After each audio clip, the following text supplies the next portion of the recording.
Association. With a week to go until the start of training camp, there remains a $14 million gap in contract talks between restricted free agent Tristan Thompson and the Cavaliers, sources told our Brian Windhorst.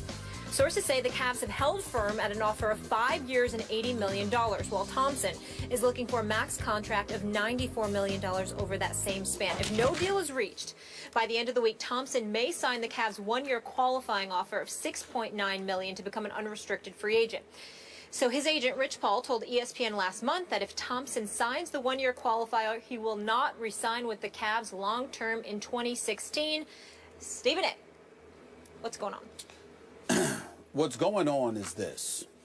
Tristan Thompson is 24 years of age, played exceptionally well, come the playoffs, particularly the finals. He was a rebounding demon, and he has sat around while other folks have been taken care of.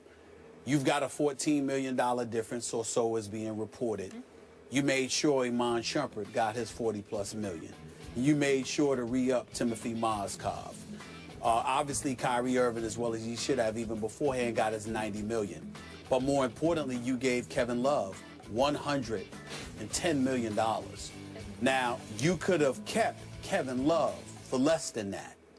You didn't have to go out and give Kevin Love questionable knees, questionable back, $110 to $113 million. Why did you? Nobody is arguing with the fact that you have to keep Kevin Love. You let go of Andrew Wiggins, who has a lot of promise and seems to be on the rise, and stardom seems to be in his future. But the flip side to it is that you didn't have to take care of Kevin Love the way you took care of Kevin Love. And so when you look at it from that perspective, you have to ask yourself, why is that? It's because promises were made to Kevin Love, and they were obviously being kept because he seems to be David Griffin's kind of guy, whatever that means. Me personally, I like David Griffin. I think he's done I think he's done a really good job as the general manager for the Cleveland Cavaliers. Not that fond of his owner, Dan Gilbert, but Dan Gilbert does cut the checks, and he's unapologetic about doing so, so I will give him credit for that. But I do believe that a legitimate argument could be made, and here's where the big picture lies. Tristan Thompson in this situation right now is not about Tristan Thompson. I think it's about the legacy of LeBron James in Cleveland. And here is why I say that. LeBron James' long-term deal comes up next year. He's due for that. No matter what max dollars he's getting for this upcoming season, what max dollars he got last season, they clearly still had enough money to take care of Tristan Thompson. You just got to pay more with the luxury tax, okay? You could have chipped a few dollars off of an Iman Shumpert or Kevin Love. You didn't do that. You could have treated J.R. Smith a little bit better, even though he was stupid to opt out of his deal to come back for less money. You know, that was bad advice. But when you look at it from the Tristan Thompson perspective, the kid is 24 years of age. He's a rebounding demon. He defends. His offensive skills continue to improve. The upside exists there. Plus, you have paid Love. You've played Shumpert. You've paid Mozgov. And on top of it all, you still paid Anderson Varejao, who is older now, who isn't healthy and whatever. To sit there and say that you can't find the money for Tristan Thompson, the reason why I bring up the legacy of a LeBron James, remember, in the 2006-2007 season, when the Cleveland Cavaliers ended up going to the NBA Finals against the San Antonio Spurs, what did you follow that up with in the years to follow? There was a Wally Zerbiak on the team, a Joe Smith on the team, you know, an over-the-hill, no disrespect whatsoever, because Stephen A. loves Big Ben Wallace. But Ben Wallace, after he was gone from the Detroit Pistons, that wasn't the same Benny Wallace that was in Cleveland. Shaq, you know that's my man, when he was all said and done, and he was on the verge of retiring. These are the kind of things that you're the Cleveland Cavaliers, and you have allowed to happen to LeBron, which precipitated his exit the first time around. So here you are now, you've got Kyrie Irving, all right? You got Tristan Thompson, and you are giving them problems? This is the kind of situation that LeBron points to. And I'm telling you right now, you heard it here first. I'm going to say it again. I warned the city of Cleveland, Ohio, back in 2007. Go look up the interview. They had me interviewed in Cleveland on the radio station in Cleveland, Ohio. And I said to them then, he's leaving. Do not doubt this. He's giving you 3 more years, and then after that, he's gone. And what happened 3 years later? I broke the story that he's going to South Beach and was crucified for 2 weeks until it came to be true. I am telling y'all again, LeBron did not promise to stay in Cleveland for the rest of his career. He promised that he was committed to coming back to delivering an NBA championship. Cleveland is one of the favorites this year. If they win this year and he's still having problems with this organization, don't be surprised if he leaves again. I'm not promising you he will leave. I'm telling you LeBron could end up leaving again because of the personnel moves you do make and you refuse to make. I said it before. I'm saying it again. Listen if you want to. Okay, I'm not sure what all that had to do with Tristan Thompson. It has everything to do with Tristan Thompson because he's not happy about the fact that they haven't taken care of Tristan Thompson. And then Rich Paul is saying that Tristan Thompson may leave after this year if he's forced to sign the 1-year tender. So the point is that if they win a championship, he would leave. Right? Right.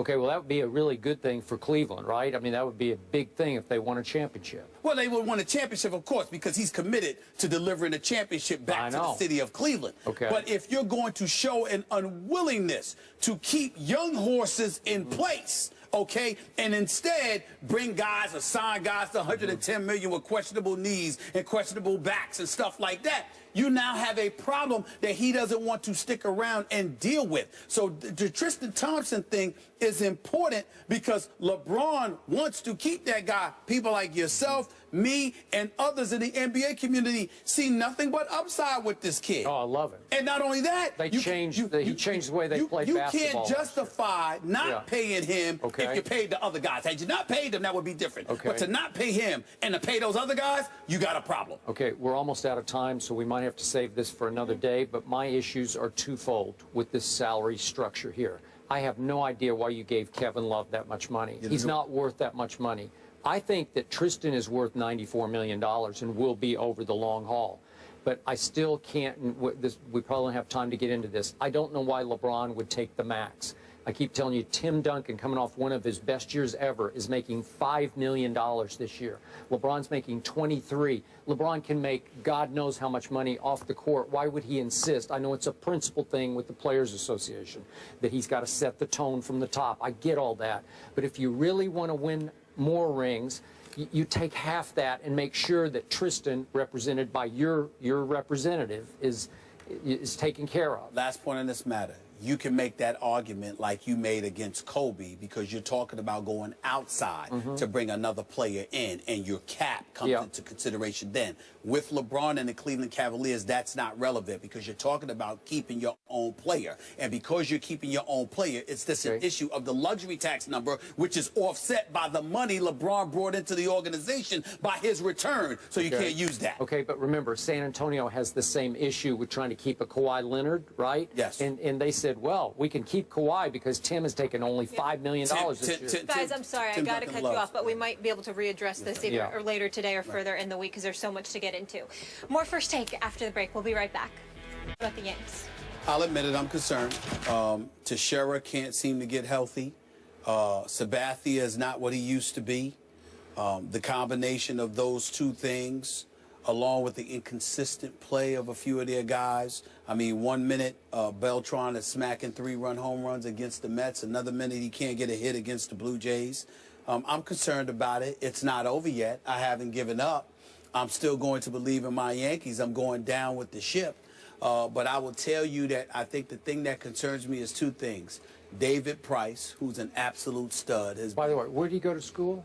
Oh, yeah, Vanderbilt University. Go ahead. Price. Yeah. But I would tell you, I love Price, but I would tell you this. His level of production since he has arrived in Toronto has been Cy Young material. And when you combine that with the fact that Toronto has been doing what they've been doing without the services of Tulowitzki, I mean, I remember when Toronto lost a game, Boston came back on them the other night in the top of the ninth. I give Toronto a lot of credit. They've been hanging in there, and David Price has been an ace. We'll see what happens tonight with Severino pitches for the New York Yankees, and Ivan Nova goes after that. I still think the Yankees can win 2 of these 3 games. Then they'll only be a game and a half back. So the jury is still out, but I'll admit that I am a bit concerned. Your Yankees should be ashamed of themselves if they can't catch the Blue Jays after the Blue Jays lost the primary reason I picked the Blue Jays to be. Yes. He's gone. I got a Romo-like bad break. He cracked his shoulder blade. They still got Donaldson and Batista and Price. I know, but Tulo, remember, everything changed when he walked in the door. And now they're 4-4 since he's been gone, and there's no timetable for him to come back. So all of a sudden, you got the greatest Cowboy-like break.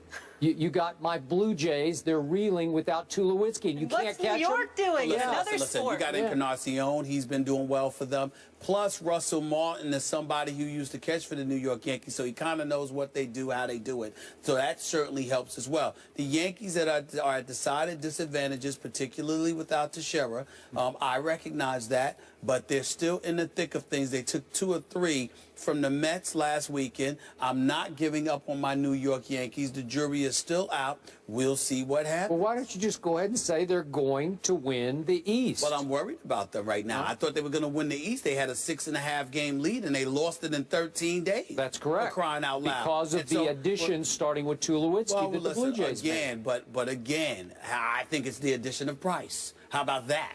Price is a stud. He's only got one. He's got like 9-1 since I know, he arrived. He only gets to play every 5 days, well, right? He is, well, they got some bats, and we know they were scoring runs before Tulowitzki arrived. But now it's even more lethal, and you've got Price shutting people down. And obviously, when you've got a great pitcher like Price, it infuses the rest of your pitching staff, at least to some degree. So we understand what's going on with Toronto.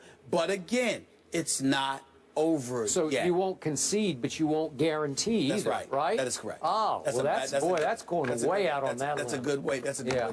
See, I haven't backed off my Cowboys. I'm still saying, here we come Super Bowl, what? right? That's because you are a Cowboy. Oh, okay. I'm not a Toronto Blue Jay. Ride 'em Cowboy. All right? All right, they face off tonight, you guys, in a crucial AL East clash. A-Rod and the Yanks taking on the Blue Jays. That is tonight at 7 p.m. Eastern. More First Take in a minute.